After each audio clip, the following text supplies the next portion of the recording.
Olá, este é o Cinemundo Afora Podcast, que é uma extensão do canal Cinemundo Afora que está lá no YouTube, que você já está convidado para conhecer.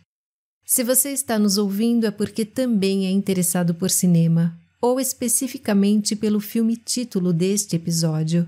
Seja bem-vindo e fique atento que nossos comentários conterão todos os spoilers possíveis.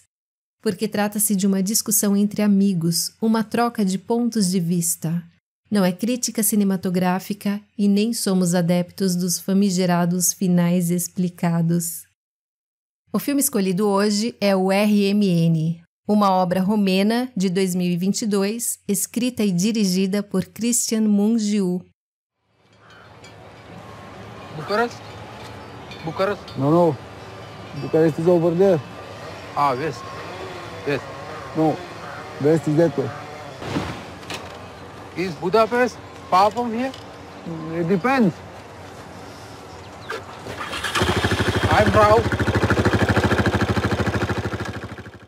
Eu sou Angelita e quem me ajudou a selecionar esse título e vai trocar ideias sobre ele é o meu amigo Fernando. Oi, Fernando. Olá. Tudo bem? Tudo. Fernando, como você chegou ao RMN e quais as suas impressões gerais sobre ele? Bom, cheguei a ele graças a você, que me sugeriu um filme belíssimo, que faz um instantâneo, que tem a ver com o título, um instantâneo da vida na Romênia, não só na Romênia, mas na Europa, né?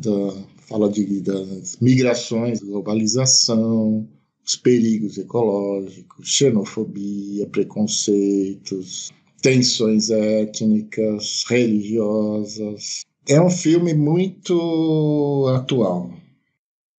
Eu também, eu não lembrava de ter falado para você sobre ele, mas eu fui apresentada indiretamente quando ele entrou para a seleção de Cannes de 2022. Eu fiquei maluca porque eu adoro cinema romeno. E coloquei na lista, mas só vi há uns 2 ou 3 meses. Você acabou vendo primeiro que eu. A minha impressão, assim, de uma forma geral, né? E fazendo uma prévia, para mim esse filme é fabuloso, bom pra caramba. Ele é um texto de escritor. Cristian Mungiu não é um diretor que escreve, ele é um escritor que dirige. Eu não sei se você tem essa sensação. E eu fiquei muito comovida com a história em si, que é triste, né? Ela é muito triste, por ser realista, principalmente, e não tem senso de humor nesse filme, né? No sentido de ter algum personagem mais leve, mais engraçado, alguma coisa para dar um alívio. Mas a história não é pesada também, né? Assim, ela tem um peso do realismo, né? E dessas tragédias humanas, mas ela não é pesada de assistir. Eu não sei se você também tem essa sensação. E talvez, acho que muito pela personalidade da personagem Tila, que ela escolhe não sofrer por causa do Matias, que é o protagonista, nem pelos singaleses, que vão entrar na história, acho que a partir dos 20 minutos por ali. Mas ela luta, e isso diminui, ela luta tanto que isso diminui o aspecto da tristeza, né? Que seria natural se o filme escolhesse um caminho mais dramático, mais comercial, talvez, né? Mas também uma outra coisa que dá alívio, Fernando, para mim, assim, é a música, né? Que tem alguns momentos, ou a Tila tocando, que ela toca violoncelo, ou ela dançando, né? Eles dançando naquelas festas de final de ano. Eu acho que isso para mim é que alivia um pouco mais também as tensões do filme. Esse filme não tem trilha sonora, né? Você sentiu falta da trilha? Não senti falta da trilha. Eu acho até que ficou mais interessante assim.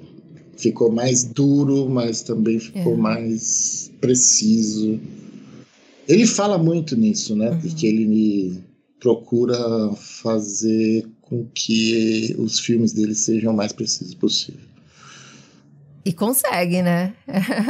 Consegue mesmo. Sim. Mas eu vi algo numa entrevista dele que falava do uso da música nesse filme para contrastar o primitivo do ser humano, o primitivo que está dentro de cada um de nós, e um lado mais evoluído, mais iluminado.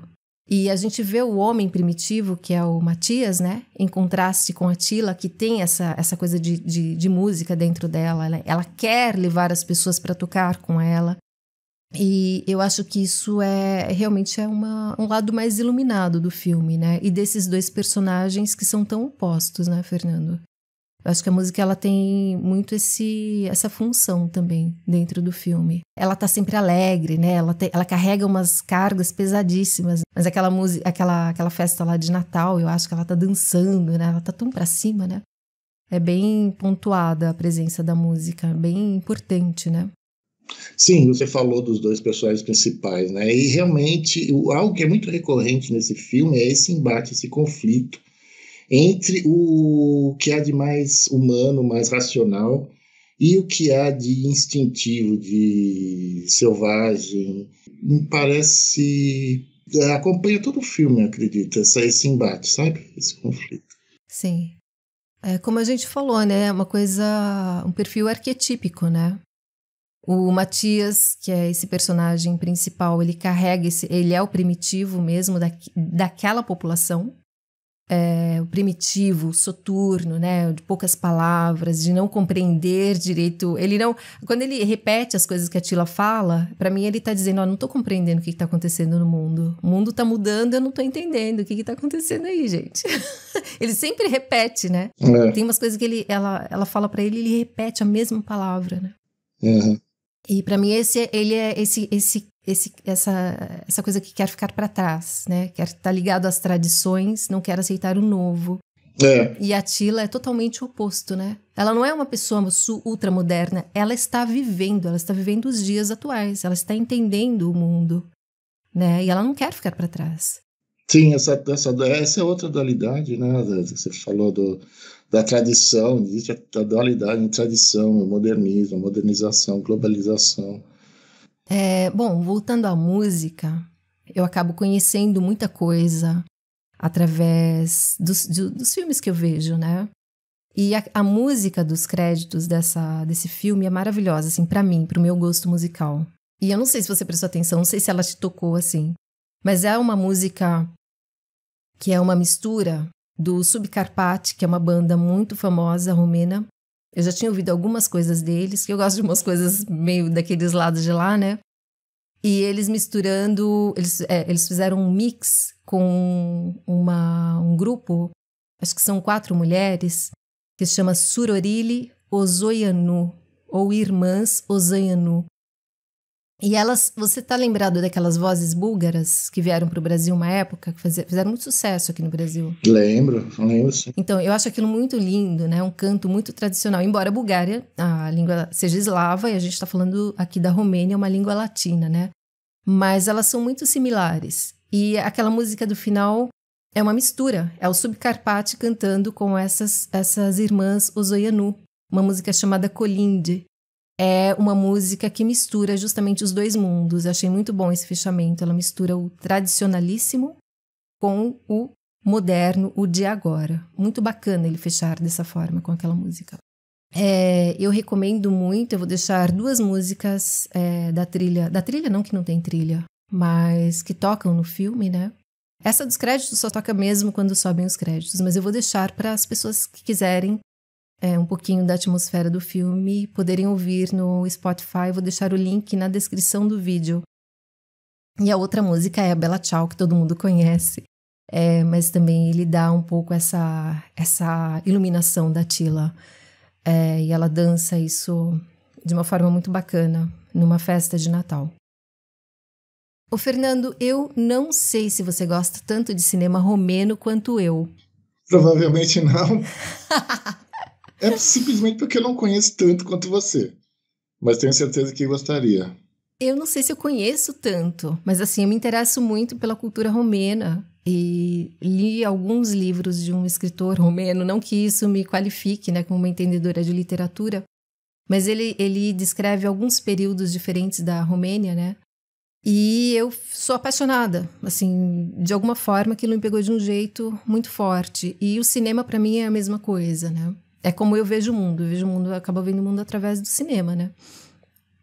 E já que eu não consigo viajar tanto quanto eu gostaria, né, com certas pessoas aqui, que estão presentes nesse momento. Mas o cinema romeno, para mim, ele tem uma habilidade muito grande de falar de temas muito difíceis e de formas, assim, muito, às vezes, te estapeando, mas jogando na cara, mas sem ser de uma maneira muito panfletária, né? Esses cineastas que estão presentes agora na cena, né? E o Cristian Mungiu é o meu segundo diretor favorito da Romênia. O meu primeiro, você sabe que é o Radu Jude, né? E o Radu Jude, para mim, ele não é o melhor diretor romeno, ele é o melhor diretor atual. E o Mungiu, ele tem um discurso político forte nos filmes dele. Isso de uma maneira geral. Mas o discurso não pesa, como eu falei, não é panfletário, né? Não é um filme político. Nunca são filmes políticos. Mas eles falam desses temas que são latentes na Romênia no momento em que eles estão fazendo. Sim. E o Radu Jude, ele viaja, né, pelas histórias antigas da Romênia, por períodos antigos. O Mungiu, não. Ele fica mais da época da União Soviética, né? Tem filmes dele que são passados na década de 80, mas é daí para frente, né? O Radu Jude... sim. Talvez tenha a ver com o fato que ele foi jornalista, né? Então, ele fala que ele se interessa por fatos. Então, ele fala... Exatamente. Que os filmes dele, ele quer que eles sejam o mais seguros possível. Eu acho que ele faz isso, ele deixa a obra multidimensional, ela não impede que você se envolva com os personagens, né? Em todos os filmes que eu assisti, acho que eu não assisti um filme só dele. E o único filme que eu acho que tem um pouquinho de uma mão pesadinha ali no discurso é Graduação, mas não compromete o drama do roteiro de jeito nenhum. E o Mungiu, Fernando, ele nasceu na cidade de Iasi. Fica na Transilvânia? Não fica. Não fica. Aliás, devemos salientar que o filme se passa em um vilarejo na Transilvânia. Sim, vamos falar muito disso, porque isso é crucial para entender o filme, para mergulhar nesse filme, né? Ele estudou literatura inglesa na Universidade de Iasi. Ele foi professor e jornalista. E o jornalismo, aí como você falou, ele está muito presente nos filmes. E nesse filme, acho que se não fosse um jornalista fazendo, esse filme não existiria. Né? Não fosse um diretor de cinema com esse olhar de jornalista, né? E depois eu acho que faltou um pouquinho de arte na vida do Mungiu, Fernando, que ele foi estudar cinema na Universidade Nacional de Arte Teatral e Cinematografia de Bucareste, que é a universidade que gerou praticamente todos os grandes cineastas atuais na Romênia, né? Algo acontece ali que é muito sensacional. E ele foi estudar cinema lá, se graduou em 1998, fez um monte de curtas e parece que esses curtas eram tão bons que qualificaram para financiamentos para ele poder fazer o Ocidente, de 2002, que foi apresentado para o mundo na quinzena dos realizadores do Festival de Cannes daquele ano, de 2002. Esse é o único filme que eu ainda não assisti. Estou muito curiosa e estou atrás dele. E depois do sucesso do Ocidente, ele fez o aí sim absolutamente famoso, que eu acho que você não assistiu. Você é uma das únicas pessoas que eu conheço que não viu esse filme, que é o 4 meses, 3 semanas e 2 dias. Você não viu mesmo, né? Não. Então, esse filme é barra pesadíssima, mas muito essencial. E a partir dele, ele fala sobre o aborto, sobre essas questões femininas que estavam muito pesadas na década de 80. A Romênia ainda era parte da União Soviética. E esse filme gerou uma série de outros filmes de outros países. Às vezes você vê até, parece que é cópia, né? Mas são muito importantes que sejam feitos.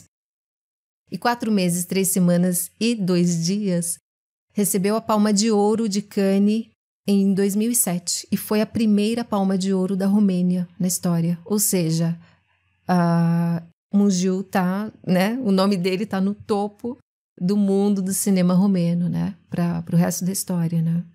Depois ele fez Tales from the Golden Age, de 2009, que é uma reunião de histórias curtas, engraçadíssimas, que se passam na época da União Soviética, né? São meio crônicas, uma coisa muito engraçada mesmo. E em 2012, ele lançou em Cannes O Além das Montanhas, que eu acho um filme belíssimo. É um drama que se fosse filme americano, ele teria virado um terror, muito facilmente. E venceu o prêmio de interpretação feminina e melhor roteiro em Cannes, de 2012. E o filme seguinte, que é o Graduação, ganhou simplesmente melhor direção em Cannes de 2016. E para mim é o filme mais comercial dele até agora. E não que isso seja ruim. Todos são palatáveis, não tem filme hermético na filmografia do Christian Mungiu. Mas esse é o mais comercial, tá? Mas eu acho que poderia pegar mais público, né? Mesmo que tenha tido o RMN depois. Ele ainda continua ali, ele parece um pouquinho o cachê do Haneke. E que aquela coisa de tem alguém te observando e se aproximando, tem alguém te observando e se aproximando, mexeram na janela da sua casa, mexeram na janela do seu carro, quebraram a janela do seu carro. Sabe, assim, quem é que está te observando? É fabuloso o filme. Sinopse desse filme. Eu fiz, Fernando, um resuminho. Eu não gosto de sinopse, eu não gosto de trailer, eu não vejo nada disso para definir o que eu vou assistir. Mas para quem não viu e que queira se animar a assistir o RMN, eu vou fazer um resuminho que é o meu ponto de vista. Se você quiser, você acrescenta alguma coisa. O filme é desencadeado por um garotinho em uma floresta. Ele está indo para a escola e vê alguma coisa que o assusta tão terrivelmente que em seguida ele perde a fala. Esse fato é um dos motivos que faz com que Matias, o pai do garotinho, literalmente fuja do seu trabalho na Alemanha e corra de volta para sua pequena cidade na Transilvânia, na Romênia. E é muito relevante que o local em que a história acontece seja a Transilvânia. A partir da chegada do pai é que a trama ganha movimento e inicia-se um drama com contornos de suspense em torno de temas como medo, xenofobia e machismo. E outros preconceitos, né, que eu sei que você vai acrescentar, que você já falou. Então, assim, esse é o meu resumo. E aí, se eu for falar qual a ideia central dessa obra, eu diria que é o medo do desconhecido, seja esse desconhecido algo primitivo, que está escondido dentro da floresta ou dentro da cabeça do protagonista e de outros tantos moradores daquela cidade.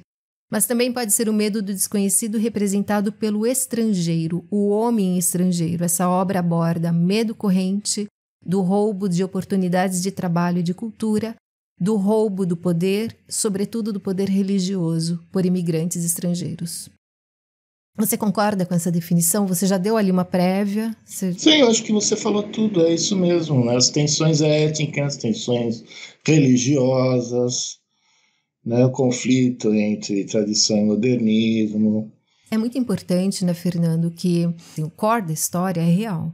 Foi divulgado escandalosamente no YouTube em 2020, uma determinada reunião que aconteceu na cidade de Ditral, na Transilvânia, e justamente em função do Mungiu ser um jornalista, é que ele teve essa visão de ir para lá, para Ditral, fazer várias entrevistas, entender o que aconteceu de fato, e a partir daí ele criou essa obra ficcional em volta dessa coisa horrorosa que foi verdadeira, mas a gente vai falar depois, né, na hora que a gente estiver falando a respeito do roteiro mesmo, né?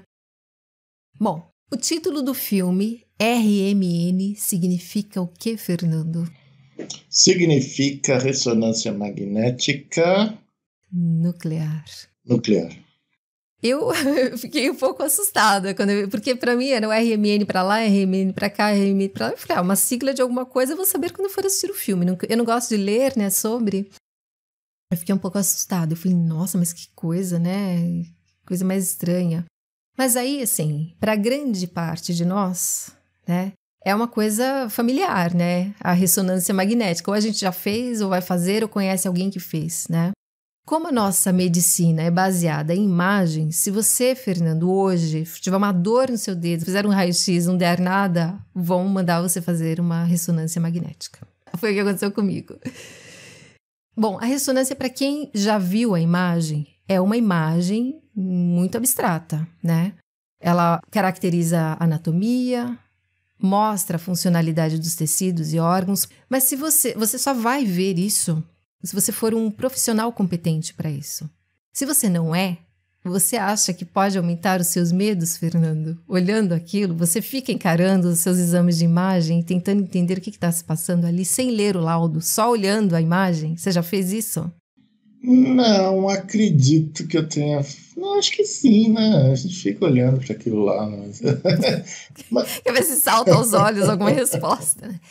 Pois é, nesse filme, a ressonância que é descrita é uma ressonância da cabeça do pai do Matias, né? Da cabeça do pai do protagonista, o Papa Otto.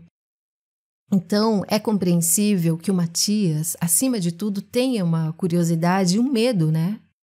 Sobre o que está ali naquela imagem. E aí, na primeira vez que a gente vê o Matias olhando a imagem, ele está olhando num celular, né? E a gente vê também o que ele está vendo. E é uma coisa monstruosa, porque é da cabeça. Então é uma coisa meio primitiva, meio animalesca. Você não sabe o que é aquilo. Aquilo pode ser um ser humano ou não, a gente não sabendo, né? Não tendo essa capacidade técnica de fazer aquela leitura. Só que, não sei se você percebeu, o Matias, ele não está muito interessado.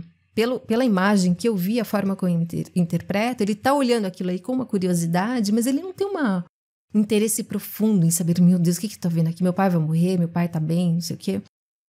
Porque ele pega o telefone e na hora vira e tira uma foto dele. Ele está na cidade de Cluj, que é uma grande cidade romena, e manda para Tila, mostrando para ela que ele não vai poder comparecer ao compromisso que eles tinham, porque ele está ali com o pai dele. Mas assim, tudo me parece tão frio, sabe? E eu dizendo, né, de antemão, a gente acha, né, acho que você também acredita, que o que tem naquela imagem é algo terrível de fato, né? Uhum. Mas isso daí... Não fica claro em nenhum momento. Não fica claro em nenhum momento, mas eu acho muito bacana que o diretor tenha escolhido um exame tão prosaico, né?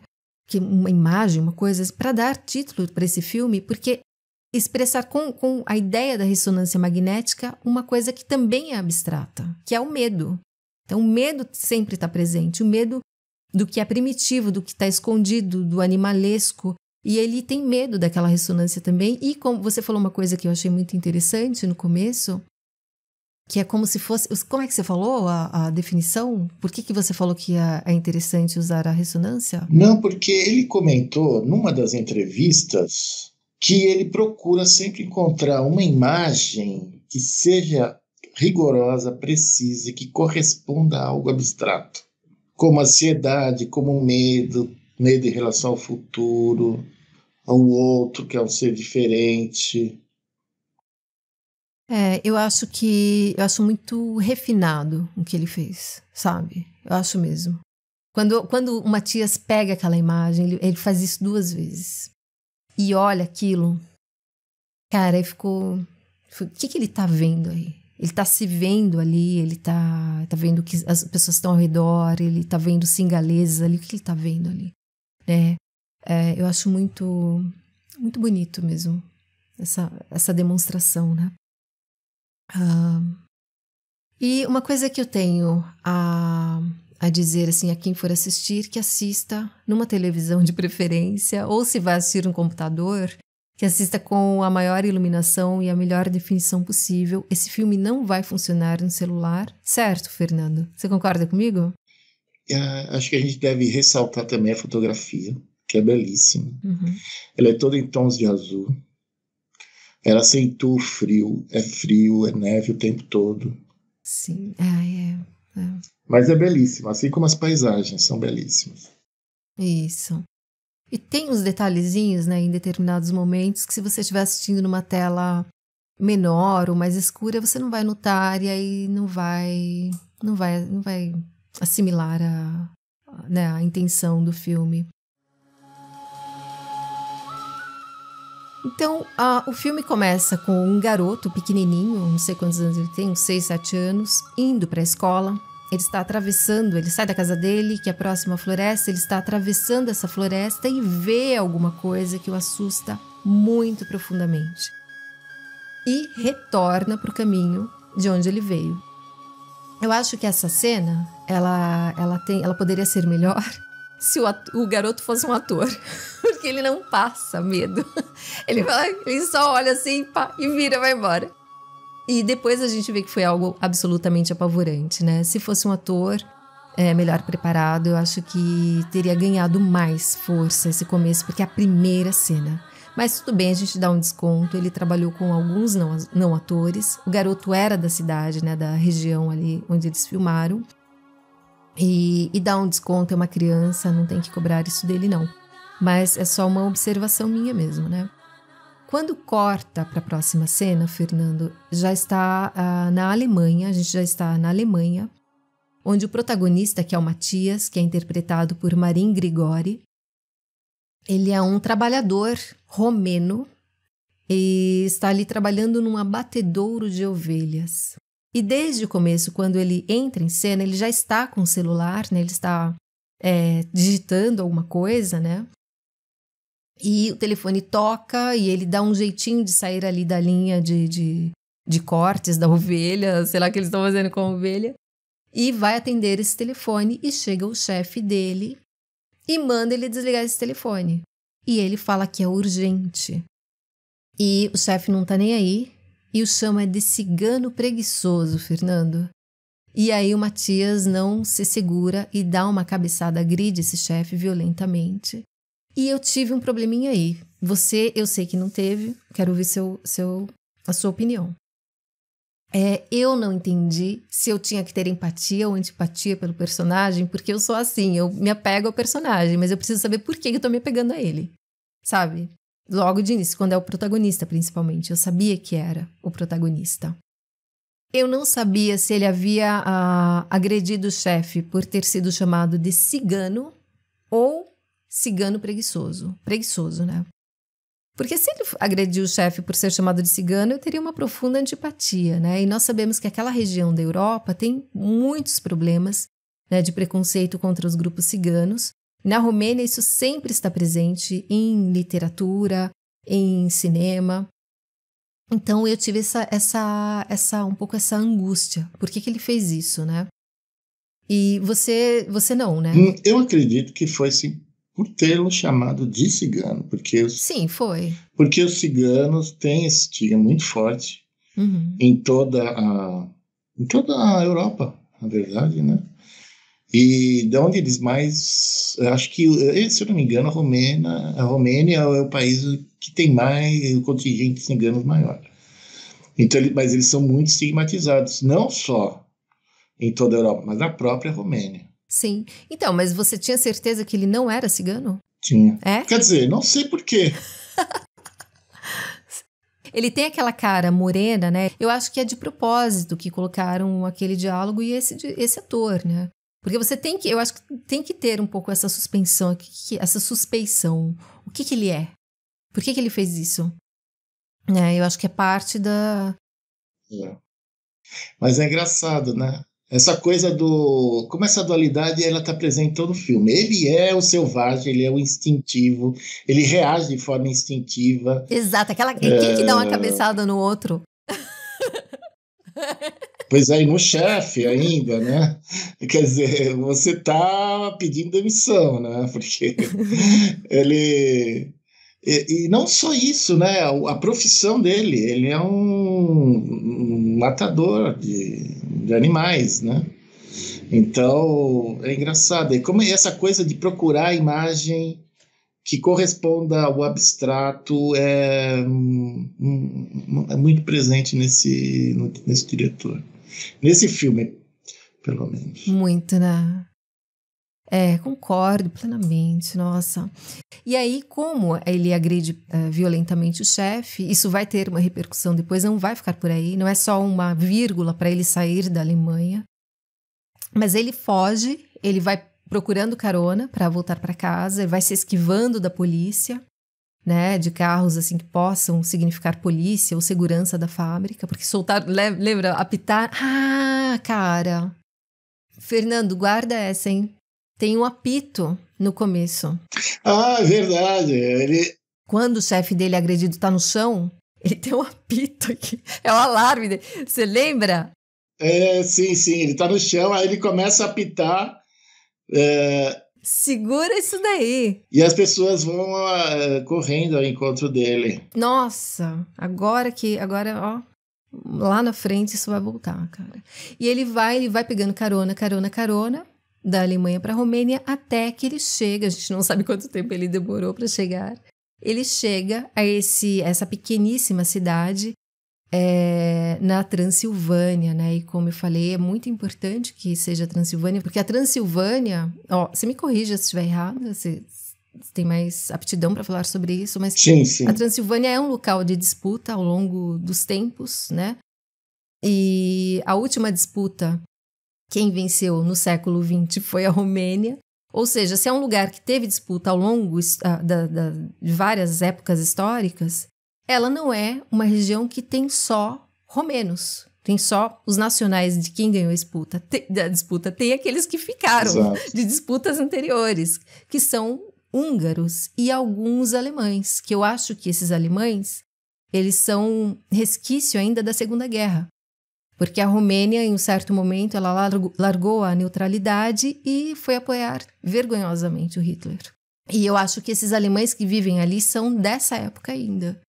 Então, é uma região que não tem só os nacionais da Romênia, né? Mas tem essa gente também, esse pessoal, o húngaro e o alemão, que cultivam a sua cultura e a sua língua. Eles falam com sotaques. Sim, é bom que se diga.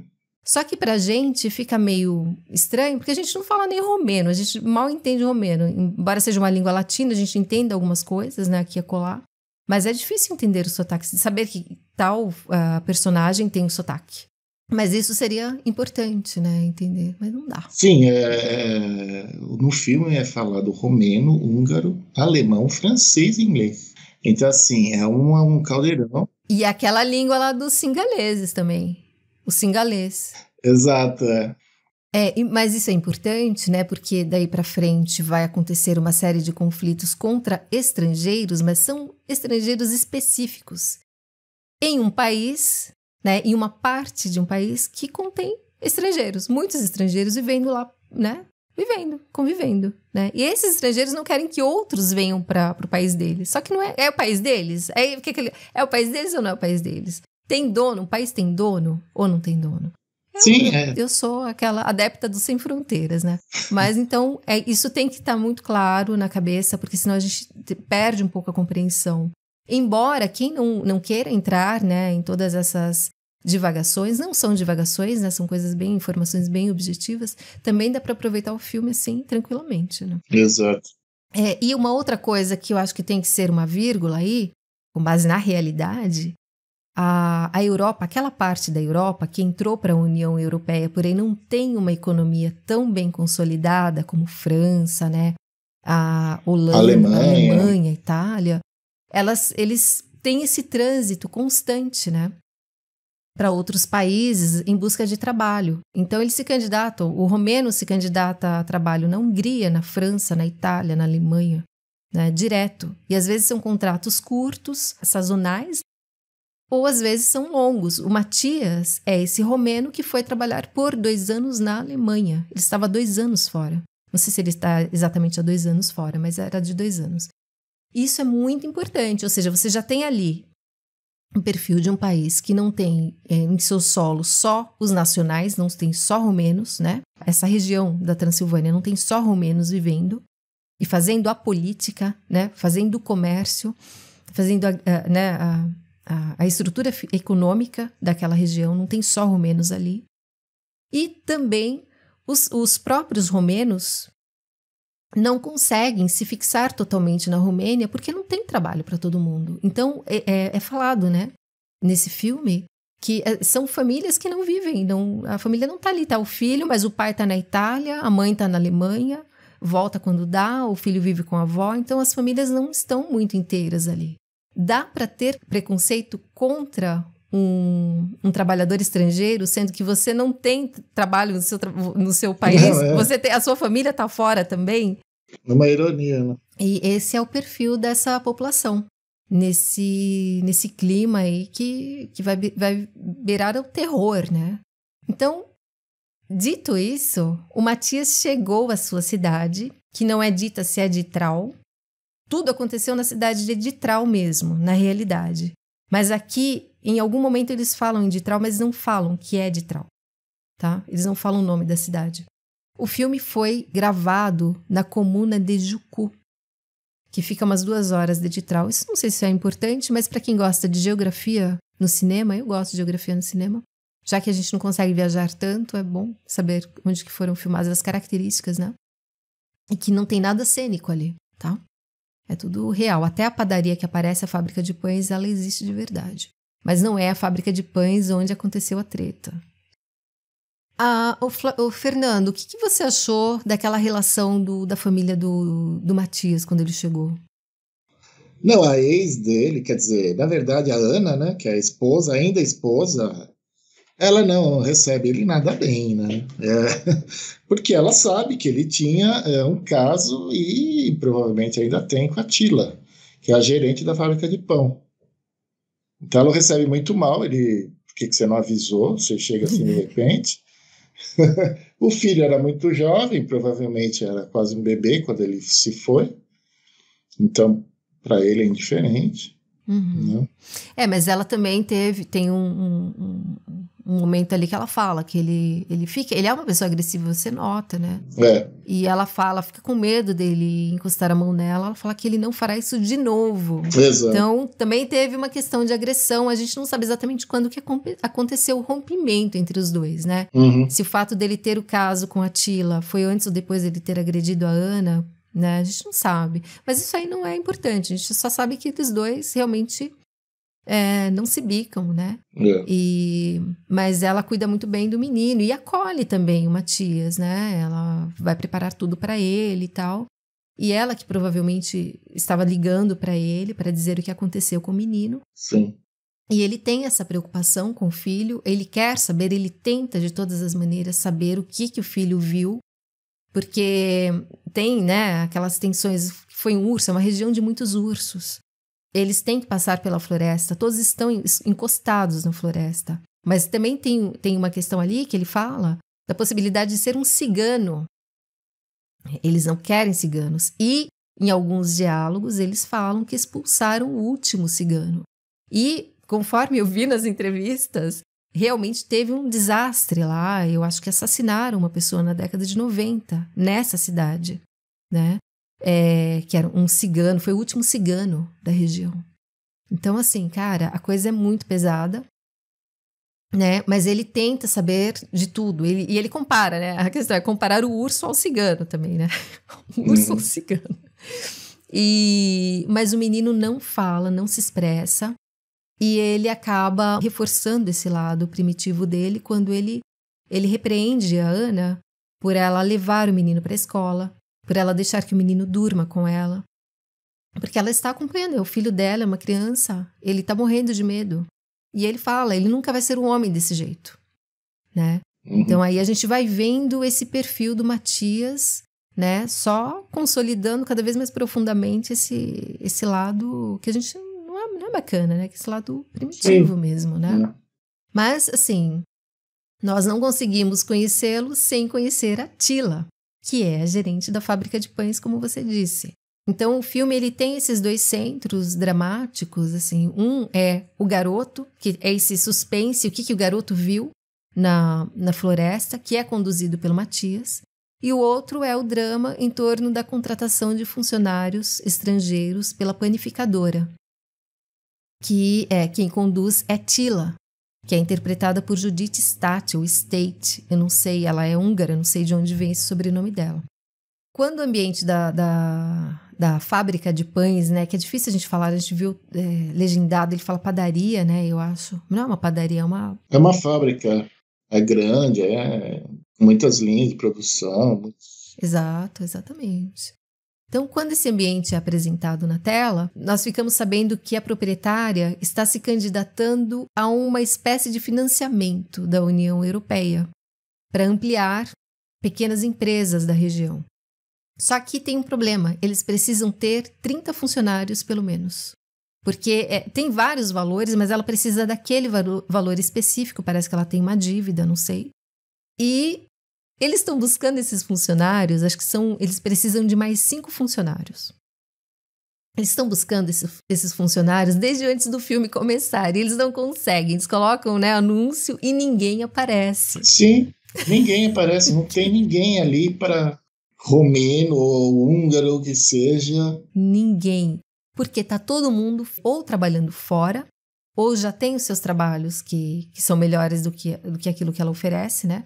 Ou tem gente, e ela fala isso lá pro final, ela joga na cara de todo mundo, que tem gente que tá sem trabalho, mas vive de como é que chama isso? De um auxílio do governo, né? Exato. Que aparentemente quase se equivale ao salário que ela paga. Ela tá oferecendo o salário mínimo. Eles falaram, salário mínimo? Eles têm custo de vida em euros, né? Eu não sei quanto é o salário mínimo, mas eles falam que é muito pouco. Então é melhor, mas eu também, se o salário mínimo se equivale ao auxílio do governo, eu vou ficar com o auxílio do governo, vou ter uma vida mais criativa, né? Vou ficar trabalhando 40, sei lá quantas horas que eles trabalham naqueles negócios. Então, assim, eles estão desesperados, porque tá no final do ano, né? É época quase entrando ali na época do Natal, já está às vésperas, eles têm até não sei que dia de janeiro para apresentar esse formulário para se candidatar. E eles não têm os funcionários. E aí eles conseguem fazer a contratação no Sri Lanka. Vem funcionários do Sri Lanka. E é muita sacanagem, porque o Mungiu é foda, cara.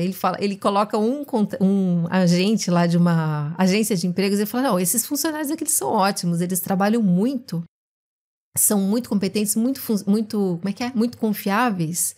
E eles, como é que é? Eles vão se contentar e se contentam com esse valor. Porque depois eu vi na entrevista, numa daquelas entrevistas, que o salário no Sri Lanka para aquilo era de $60. E na Romênia eles não falam quanto é. Mas é muito mais. Sim. Então, e eles têm casa e comida ali, eles mandam dinheiro para casa. É isso que eles estão fazendo, que eles vão fazer. Que é o que o romeno faz na Alemanha, na França, na Itália. Exatamente a mesma coisa. Então, né, é esse o momento do filme, no começo do filme. E quando tudo isso se estabelece, esses núcleos se estabelecem, a Tila reencontra o Matias. Chefa. Eu sou chefa. Bravo. E toată... Bine, ia patrone, dar eu sunt șefa. Ce faci? Ziceai că nu te mai întorci. Da, a apărut ceva. De ce m-ai sunat? Cum ne-a fost vorba? Né, ele está procurando porque ele quer saber do marido dela, se pode ajudar o filho dele. O marido é médico ou psicólogo, a gente não sabe. E aí que a gente fica sabendo, né, que eles já tiveram um caso, que o marido dela foi embora há 2 anos.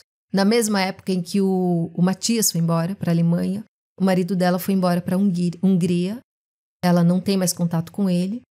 E tem uma cena muito bonita aí, que eu já te falei, que eu fiquei muito comovida com aquilo. O Matias pergunta se ela vive na mesma casa e ela fala que não. Ela reformou a casa dos pais dela e se mudou para lá. E ele reforça, né? Reformou? Tipo, por que você precisava reformar a casa?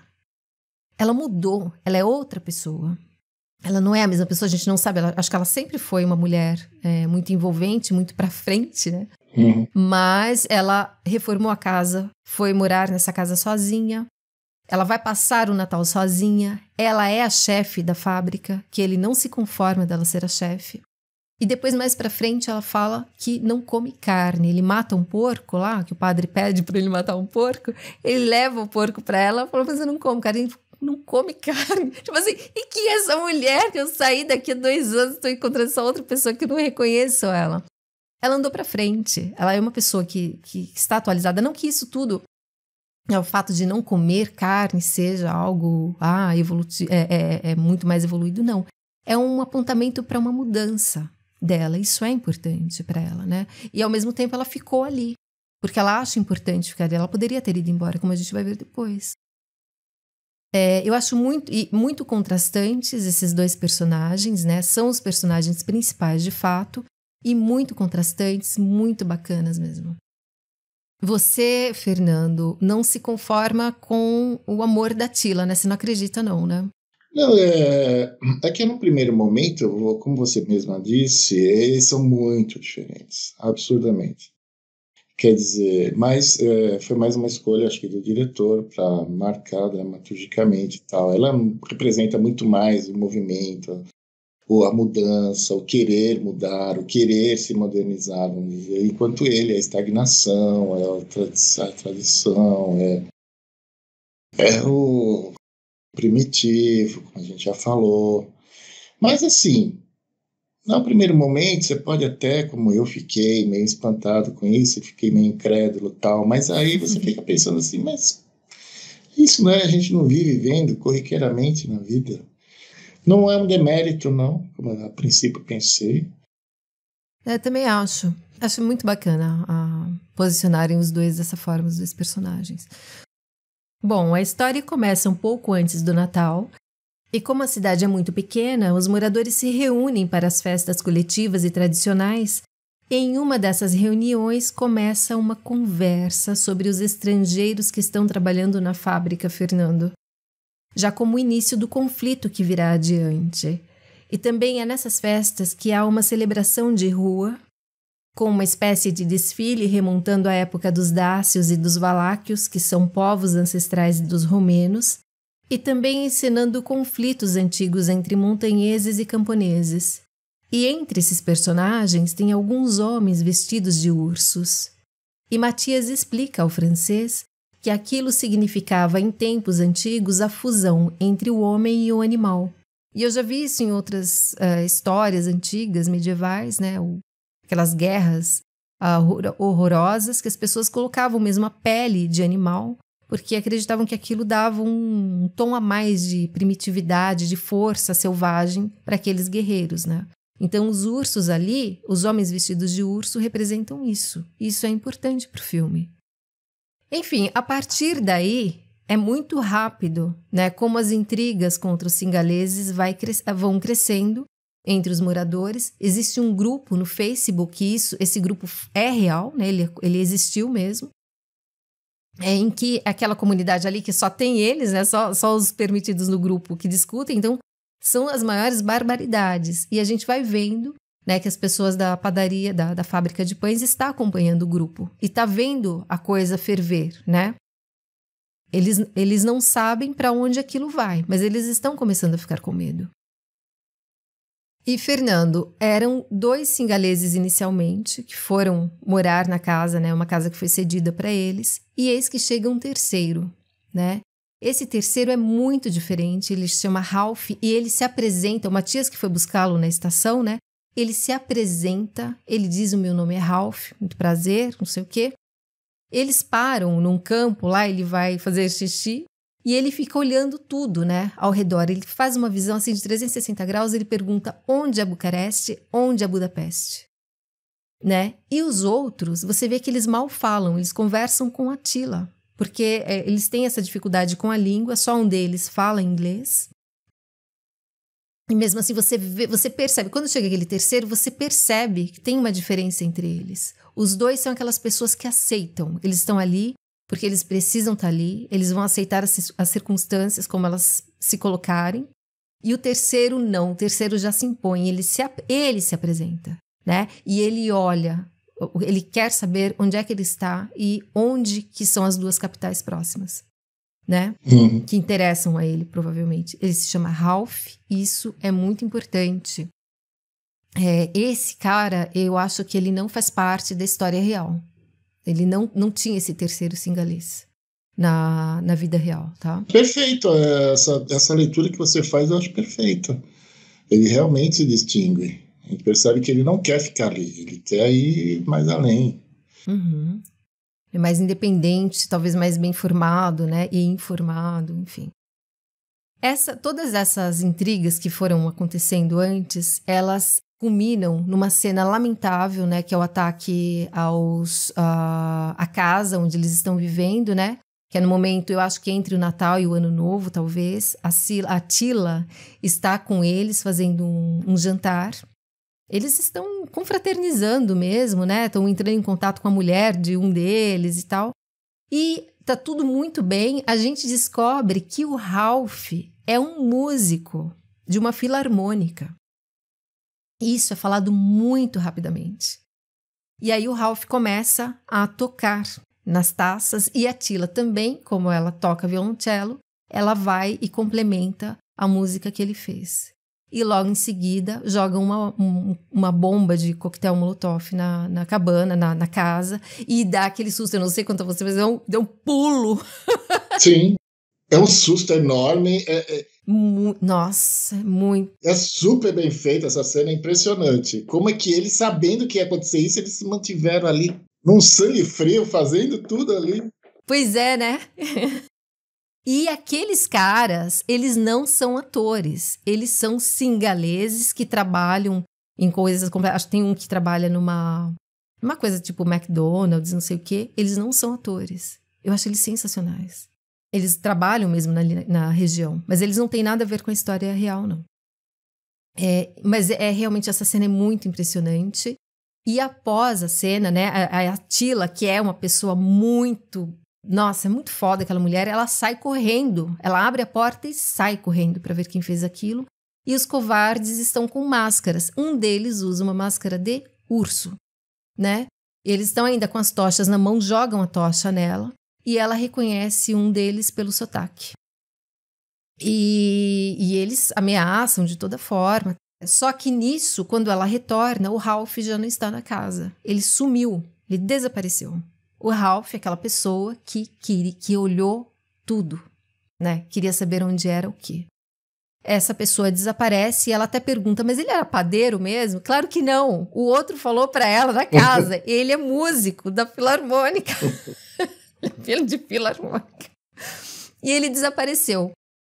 E a partir daí, eles têm que sair daquela casa, o dono pede, a casa fala que não, que é muito perigoso eles ficarem ali, está ameaçando a família dele.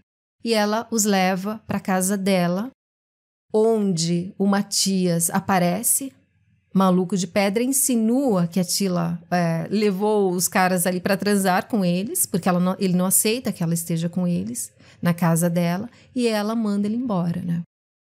Então, depois disso, Fernando, desse ato super violento que deu um susto na gente, neles, né, uma coisa absurda, a gente acha que vai ter um desfecho daquilo, aí aparece outra coisa que, quer dizer, na outra linha dramática, que é o garoto. O garoto finalmente comunicou para os pais, para a mãe, né, especificamente, o que aconteceu, o que ele viu na floresta. Ele viu um homem enforcado. E aquilo causa um total mais descontrole ainda dos pais dele. Como assim? Eles vão para a floresta, para o lugar que ele fala que viu, não tem nada. Se alguém tivesse morrido da cidade, todo mundo ficaria sabendo. E não tem nada. E ele vai para lá e a Ana chega a falar, mas talvez os animais tenham comido. Ele falou, mas sem sobrar nada. E a corda? Não tem corda, não tem nada. E fica essa coisa em suspenso. Ele viu mesmo o homem enforcado? Mas foi traumatizante, né? Mas é o que ele falou que, então, foi o que ele viu, né? A gente acredita nele. Passando esse novo dilema agora, né? Talvez para uma solução do Rude, né? Do que o Rude viu. Em relação aos singaleses, é convocada a famigerada reunião. Essa reunião que você já adiantou aí, ela tem uns 17 minutos, né? De duração, né? Ela uma tomada só. É uma tomada só. São as pessoas que vivem ali na região mesmo, muitos não atores. E ela muito do conteúdo que está ali foi tirado da reunião verdadeira, o que é mais aterrorizante ainda. Né? Então, as pessoas nesse momento dessa reunião, elas querem saber, elas vão dar uma definição para a fábrica de pães sobre o que fazer com os singaleses, porque a cidade não quer, não é toda a cidade, mas grande parte da cidade não os quer ali, porque eles entendem que eles são uma ameaça para os empregos, que eles não querem ter aqueles empregos, mas os singaleses são uma ameaça para os empregos deles, são umas ameaças para a família deles, porque eles acham que eles são terroristas, eles nem sabem qual a nacionalidade daquelas pessoas, né? Não, incomoda... Tem um que é... Não, tem um que é católico, porque eles são muçulmanos, eles são terroristas. Não tem nenhum muçulmano. Um é budista, outro é católico, o outro fugiu, né? Então, assim, aí depois alguém pega isso e ainda transforma. Não, eles vêm para cá para destruir nossa vila, vão ser terroristas, agora são 2, daqui a pouco são 100, porque eles vão trazer a família. E aí eles vão querer fundar a própria escola e a própria igreja. E isso em contraste com o que aconteceu de verdade. Por que o Mungil insiste nisso? É muito sutil até, né? Mas ele coloca isso porque quem começou a organizar... Quem começou a organizar isso foi o padre, Foi né? o padre da cidade de Ditral. Deve ter mais de um lá, tem tanta igreja. Mas foi o padre. E o Mungil, ele é muito claro. Ele fala, a gente tem que falar sobre isso. Porque isso aconteceu. E a Romênia tem cerca de 5.000 igrejas e 500 e tantas escolas. Não tem como dar certo. E a gente tem que colocar isso no nosso cinema. E ele não inventou nada, nesse caso. Exato. Né? Não é uma criação fictícia. Então, essa reunião é uma coisa muito impressionante. E as mulheres da fábrica, a Dona e a Tila, elas tentam colocar posições, né? O que elas podem fazer é colocar luva nos singaleses, porque eles acham que as pessoas ali da vila, da cidade, acham que eles são porcos, eles não são dignos de tocar no alimento que eles vão comer. Coisa horrorosa, né? É o mais baixo que você pode colocar o ser humano, né? E aí ela falou, não, a gente põe luvas nele. Não, a gente muda de posição, eles não vão mais fazer na produção, não vão fazer mais nada na produção, vão trabalhar em outra coisa. Não, a gente não quer. Não, a gente põe eles em outra cidade, a gente também não quer. Então, a gente vai boicotar a fábrica. Se vão boicotar a fábrica, e de fato isso acontece, para que ela precisa do financiamento? Né? Se não vai ter produção, se não vai ter venda. Então, a situação, ela chega a um ponto, assim, horrível. E nessa reunião, eles falam que eles já expulsaram o último estrangeiro, o último não benquisto ali. E é uma coisa meio cochichada, que foi o último cigano. Mas eles falam, mas isso aconteceu na década de 90. Então a gente não pode deixar acontecer de novo. Tem só a ver com a cor daquelas pessoas, né? E porque em vários momentos falam, tem estrangeiros trabalhando na fábrica, alemães, húngaros. Os húngaros são estrangeiros ali. Só que eles não se sentem, né? Então a coisa toda ela não faz muito sentido, né? Na cabeça de quem que é mais racional, né? Fernando, e o que é que interrompe essa bendita reunião? O que interrompe esse festival de xenofobia e intolerância? Encontram o pai do Matias no meio da floresta. Enforcado. E aí vai todo mundo lá. Pois é, Fernando. O menino viu, no começo do filme, o avô dele enforcado. Ele teve uma visão. E quando, o mais louco, né? Quando o Matias vai lá e vai estar todo mundo naquela comoção, né? E nossa, o cara é o Papa Otto, ele tem uma ligação com uma igreja também, local, né? Não sei se ele era um padre no passado, não sei. Que lá é ortodoxo, pode casar, padre casa. Mas enfim, aquela comoção, ele retira o pai dele daquela árvore e o garotinho, o Rudy, vem, abraça as pernas do pai e fala que ama o pai, ele fala. Foi isso mesmo, que ele não tem invenção, ele viu o que ia acontecer. Agora, saber o que é que isso significa, acho que cabe a cada um, né? Você tem 2 adultos centrais, um ligado ao passado, que é o Matias, a mulher, a Tila, ligada ao presente, muito antenada no presente. Ela não é uma mulher moderna além do tempo, ela é uma mulher do tempo dela. E tem a única criança que existe no filme, com foco nela, com fala, quer dizer, fala, né? Com papel, né? Importante é o Rudy. Ele é o futuro daquilo. Então, ou ele tá vendo um futuro muito desgraçado pela frente, quer ver quem quer ver o futuro? Vai ver teu avô enforcado? Isso é uma dádiva? Não, é uma desgraça, né? E o que isso está significando, né? Eu acho que pode ficar para cada um essa interpretação. Acho que são vários caminhos de interpretação e eu prefiro nem ficar muito dissecando. Não, eu acho até que a intenção dele foi manter essa ambiguidade. Sim, não tem que ter mesmo. Eu acho maravilhoso esse desfecho. A partir daí, né, a proprietária da fábrica, ela não aguenta a pressão, porque para você ter uma ideia, né, você que ainda não viu o filme, os singaleses tiveram que se hospedar na delegacia. Tamanha era a ameaça que eles estavam sofrendo. Pessoas que vieram de um outro país para trabalhar vão se hospedar na delegacia. A dona da fábrica não aguenta essa pressão toda e resolve cancelar a contratação dos que estão vindo. Só que já tem gente vindo para completar aqueles 5 do início. E ela fala com a Attila que ela vai reduzir o tamanho do empréstimo, do financiamento que ela está pedindo para a União Europeia, mas ainda assim vale a pena. Então ela vai reduzir o número dos funcionários, vai tirar aqueles 5, vai ficar com os 25 que ela tem. E a Attila não aceita. A Attila é uma pessoa de muitos princípios. E ela fala, essas pessoas têm família, você não pode simplesmente mandá-las embora. Como é que você faz isso, né? Uhum. Ela não aceita. E aí ela fala que ela tem uma proposta de trabalho na Alemanha e que ela vai aceitar. E a proprietária era uma pessoa boa também, só que ela não aguentou. Ela tem aquilo tudo nas costas dela. Ela só tinha a Attila do lado dela, né? Para compartilhar. Só a Attila. E ela fala, é a última pessoa que me daria essa facada pelas costas. Ela tá sozinha ali, né, naquele formigueiro. E eles têm um prazo para refazer o formulário, e a Attila que cuidava disso tudo, né, dessas burocracias todas, e ela não aceita, ela vai embora. Uhum. E o final, Fernando, é muito intenso, né?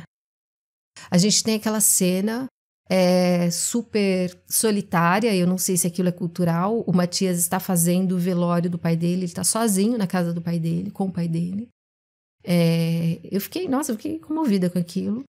E a Attila, aparentemente, ela está tendo um caso com o francês contador de ursos, né? Desde quando jogaram a bomba lá na casa em que ela estava, foi ele que ajudou a tirar os singaleses dali, né? Então, ela está com ele e ela tem uma cena, ela dando a arma que o Matias tinha deixado com ela, falando para o francês ir lá na casa, dar as condolências, né, pela morte do pai dele, pela morte do Papa Otto, e devolver a arma. Aquilo é o fim de tudo mesmo, porque a arma ele deu para ela como uma ligação entre os dois, né? Só que ela não faz isso, ela manda o francês fazer. Pede para o francês fazer. Ele vai lá e entrega.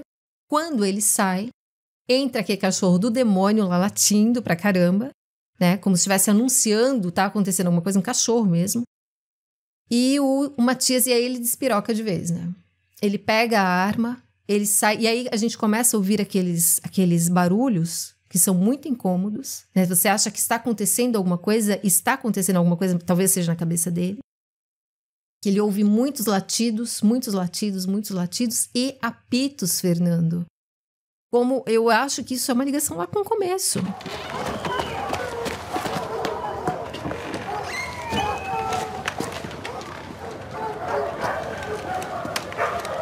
Ele sai correndo dali. Primeiro ele vai olhar as ovelhas do pai, porque as ovelhas estavam sumindo, ele vai lá ver se é alguma coisa. Não tem nada, as ovelhas estão quietinhas lá no canto delas. E ele sai, vai à casa dele, não tem ninguém, ele procura o filho, não estão lá. Aí ele vai à delegacia, e aí o barulho só vai aumentando. E você acha mesmo, cadê as pessoas? Cadê essas pessoas que estão fazendo esse barulho? Quem que tá fazendo esse barulho? Você só vê ele na rua. Eu não sei se você pensou algo assim. Eu imaginei que tinham invadido a delegacia. Sim, né? sim.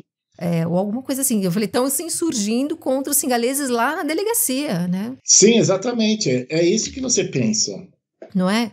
E ele chega lá e tá tocando música. Os caras estão arrumando a cama, o policial tá no banheiro fazendo xixi. E assim, ele sai de lá, e ele com aquela arma, com aquela aflição, e ele vai até a casa do sogro dele, onde estão a mulher e o filho, já que não estavam na casa dele. Tenta falar com o filho muito grosseiramente, selvagemente socando o portão, e mandam ele embora, porque tá tarde, né? Uhum. E quando ele se vira pra rua, o que ele vê, Fernando? Ele vê um urso. Sim, um urso. Você viu esse urso também, não viu? Sim, esse urso aí, mas ele passa tão... É um urso fantasma, né? Você vislumbra a silhueta do urso, mas assim, não é tão distinguível. Fernando,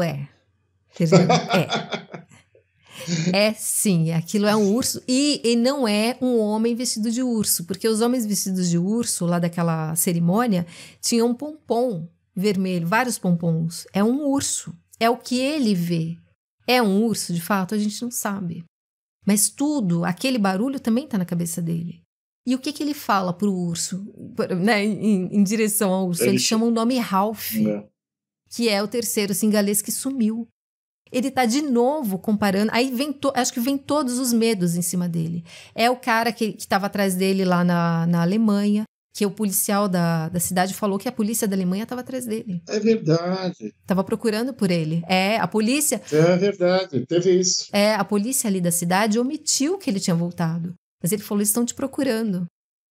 Então, eu acho que tinha todos esses medos lá do começo do filme, dele ter agredido, o que será que aconteceu, o que aconteceria para ele, né? Já que ele é um estrangeiro e agrediu um nacional na Alemanha. Tem o medo do singalês, tem o medo do urso. Então, junta tudo na cabeça dele, você não sabe o que é real, né? E ele vai atrás. Só que quando ele vai atrás, ele está indo em direção à casa da Tila. Com a espingarda. E ela está tocando o seu violoncelo. Só que ela acha, né, que ele está atrás dela porque ele está enciumado, porque ela o traiu. E ela não tem nada a ver com ele, não tem nada com ele. Ela já tinha encerrado o assunto. Ela falou... Sim, mas ela vê ele com a espingarda, ela fica amedrontada. E ela pede perdão para ele. E é só o que resta ali, né? E ela abre a porta dos fundos que dá para a floresta. E aí é quando ele atira, né? Eu tive que voltar essa cena para ver a direção que ele estava atirando, né? E você fala, nossa, vai atirar nela. Mas ele não ia atirar nela, ele atirou num urso. Aquele urso, Fernando, aquele primeiro eu acho que era real. Porque ele faz o barulho de urso, ele tem a postura de urso. Mesmo, ele aparece bem na entrada da casa da Tila. E o urso foge. E ele vai atrás do urso e vai atirando. Uhum. Só que em seguida aparecem aqueles outros que eu acho que são aí sim os fantasmas da cabeça dele, né? Os medos lá da cabeça dele, né? Sim. Que são acho que 4 ou 5 ursos que aparecem. Só que ele dá as costas para eles. Ele jamais faria isso. O primeiro ele espantou com os tiros, depois apareceram os outros. E aí quando ele dá as costas, ele olha e vê a cidade iluminada em música, não tem mais aquela barulheira. Então, assim, esse filme, eu acho esse final muito intenso. Eu gostei muito de poder ter assistido de novo, porque senão eu teria ficado com uma outra sensação. Eu falei, nossa, que final confuso, apressado. Mas é confuso mesmo, porque você está vendo a coisa pelos olhos dele, né? Inclusive, ele fala a respeito desse final numa das entrevistas, que a intenção dele foi deixar mesmo algo em aberto. Eu acho fabuloso. Fabuloso demais. Nossa. Sim. Você também achou que aqueles ursos são da cabeça dele? Ou todos? Não tem nenhum urso de verdade? Não sei. Realmente, aquele final, não são ursos mesmo, pode ser. De verdade. Que ele não faria... Mas, assim, pode ser os medos dele, como você falou. Afinal de contas, a gente tem que falar também que a floresta, ela está presente o tempo todo ali. A floresta também é personificação do medo ali o tempo todo, que ele sabe que a floresta abriga os ursos, então é um medo presente também. E eles estão bravos, né? Porque a União Europeia quer criar parques, né? Unidades de conservação para não poder mexer mesmo. Ele fala, para quê? Aí eles querem desenvolvimento, né? Eles querem tirar a floresta dali, que a floresta atrapalha a vida deles. Sim. E o francês estava lá para contar os ursos. Exatamente. Eu acho esse final muito, muito, muito sensacional, cara. Muito mesmo. Sim. Mas eu acho que cada um tem que dar a sua interpretação, ou não dê, ou só sinta mesmo aquele final, né? Uhum. Acho muito rico. Então esse aí é o RMN. A Angelita fez uma bela de uma ressonância magnética do filme, né? Fiz uma ressonância magnética. Não, você fez uma radiografia completa do filme. Eu tô maravilhado aqui. Eu tenho que dizer que você não viu aquele urso, eu tive que forçar você a ver o urso. Aquele primeiro. Eu vi uma silhueta, qualquer coisa parecida. Mas porque você não assistiu na televisão correta. Você fica assistindo umas cópias aí.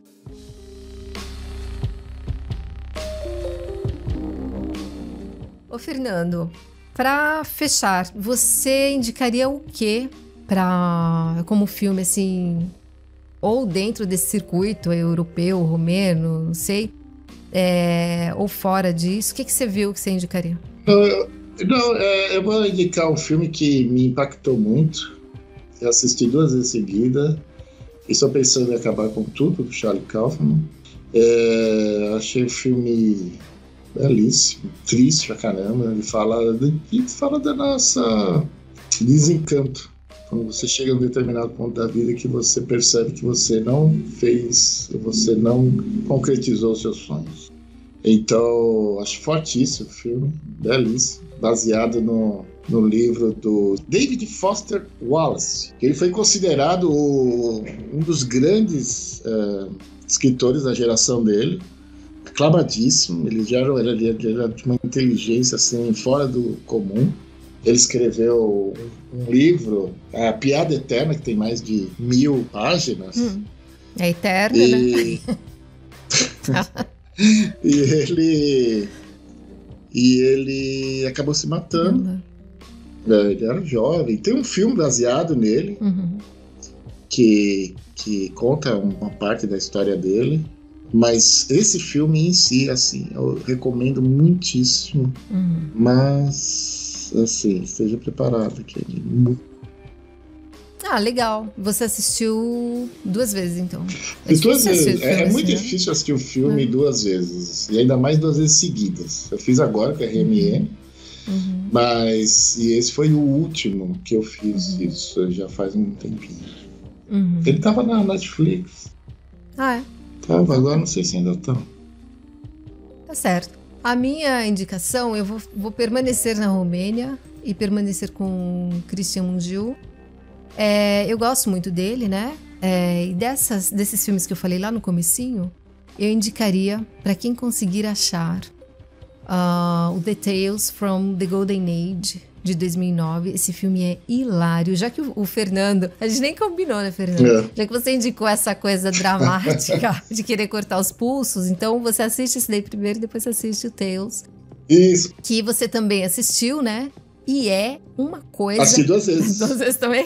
Mas assim, no intervalo de 7 anos. Eu também. Acho que talvez até maior o meu intervalo.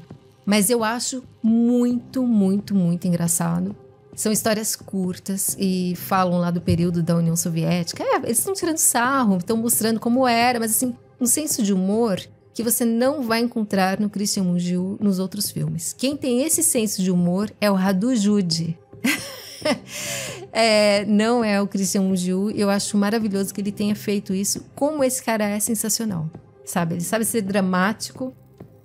Ele tem um texto lindíssimo, maravilhoso, e tem esse senso de humor que deixou escondido lá nesse filme. Espero que volte em algum outro momento. Então é isso. Fernando, você não quer deixar sua rede social, né? Não, porque, coitada, ela tá abandonada lá. Tá bom. Então quando você retornar com ela, aí, dependendo, você deixa. O Fernando não quer ser seguido. Se você quiser, para algum comentário sobre esse episódio de RMN, o meu Instagram, só tem um Instagram que eu deixo aberto. Eu tenho outras redes, mas o Instagram onde eu melhor me relaciono é o Safira SP 2005.